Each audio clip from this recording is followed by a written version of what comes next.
पाऊस थांबला आणि माझ्या नवऱ्याला ऑफिसची आठवण आली. सुरतमध्ये 2-3 दिवस मुसळधार पाऊस होता. ऑफिस बंद होती, स्कूल बंद होत्या, काही ऑफिसवाल्यांनी वर्क फ्रॉम होम दिला होता.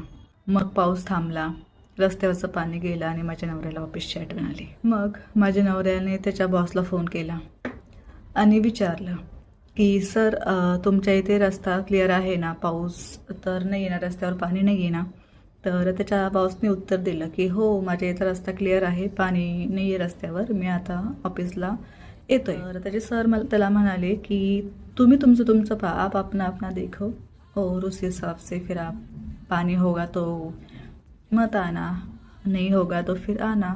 उस हिसाब से उन्होंने बोला की आप अपना अपना देखो. इथपर्यंत सगळं नॉर्मल होतं, इथपर्यंत सगळं ठीक होतं. कारण माझा नवरा अचानक संरक्षण मंत्री बनला. वो सर को बोल रहे, हाँ सर, हमारे यहाँ पर भी रास्ता क्लियर है, हम आगे बढ़ रहे हैं. Oh my god.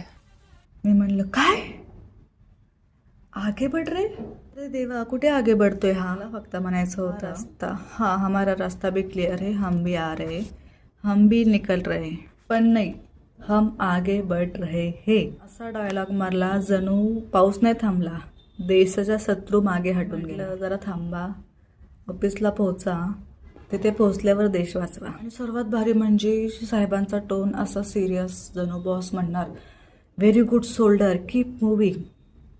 त्या दिवशी मला कळलं, माझा नवरा ऑफिसला नाही जात, तो प्रत्येक दिवशी आगे बढतो.